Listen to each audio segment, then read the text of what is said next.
لہذا بذات خود موافقت قطعیہ بساقات ضرر اور کیا ہے ضرر وغیرہ کے لیے عسر کے لیے یہ موجب بنتے ہیں.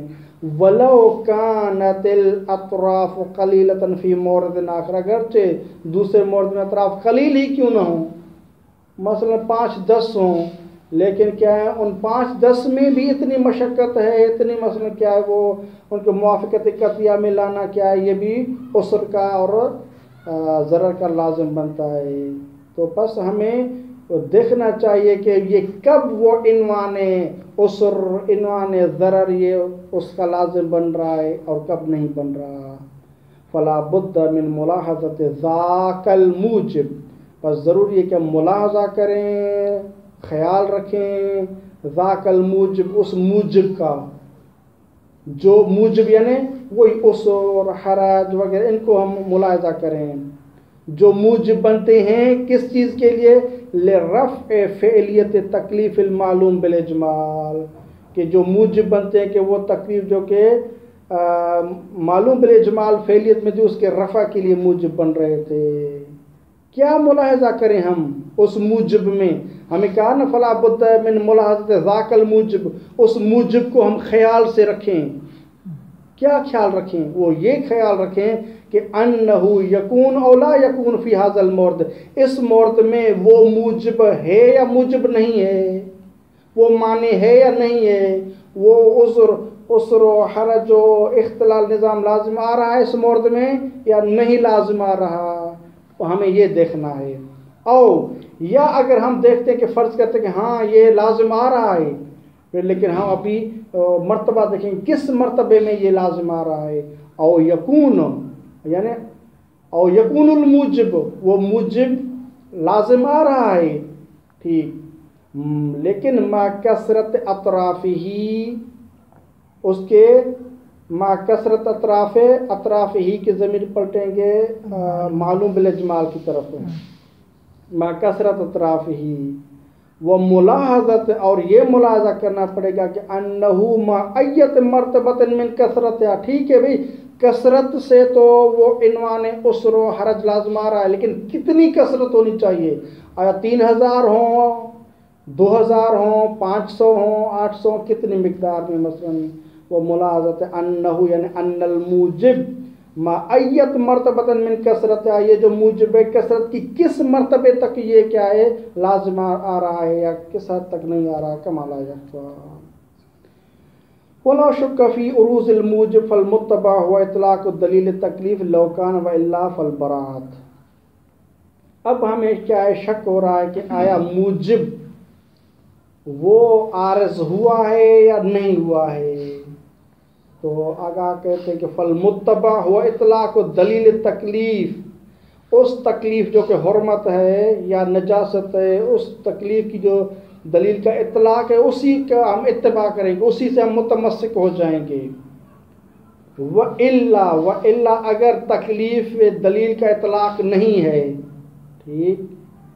تو ہم کیا کریں گے فالبراءت، ہم براءت سے متمسک ہو جائیں گے. لعدل شک فی تکلیف الفعلی، کیونکہ ہمیں شک ہے تکلیف فعلی میں. ھذا هو حق القول فی المقام، یہی حق قول ہے فی المقام میں. وما قیل فی ضبط المحصور وغیرہ، اور جو کچھ شیخ انصاری کی طرف سے کہا گیا ہے کہ محصور کا ضبط قانون قاعدہ یہ ہے، اس کے ضبط محصور وغیر محصور کا ضابطہ دینا چاہ رہے تھے شیخ انصاری کہ محصور اور غیر محصور کا ضابطہ قانون یہ ہے، یہ جو کہا گیا شیخ انصاری کی طرف سے لا یخلو من جزاف، یہ جزاف اور اندازہ گوئی اور ایسی باتوں سے خالی نہیں ہے، لہذا اس کی کوئی وقت نہیں ہے. لہذا ہمارا میزان یہی ہے کہ ہم دیکھیں گے کہ تکلیف کی فعلیت جمیع جہات منجز ہے یا نہیں ہے. اگر ہے تو ہم اطراف کو نہیں دیکھیں گے ٹھیک، اگر وہ فعلیت میں نہیں ہے تو ہم کہیں گے کہ فعلیت میں تکلیف نہیں ہے، اب 2 ہوں یا 4 ہوں یا 1000 ہوں، لہذا اطراف کی طرف نگاہ نہیں ہے، فقط اور فقط کیا ہے تکلیف کی فعلیت کو دیکھیں گے. وصلی اللہ علیہ وسلم. اللهم صل على محمد.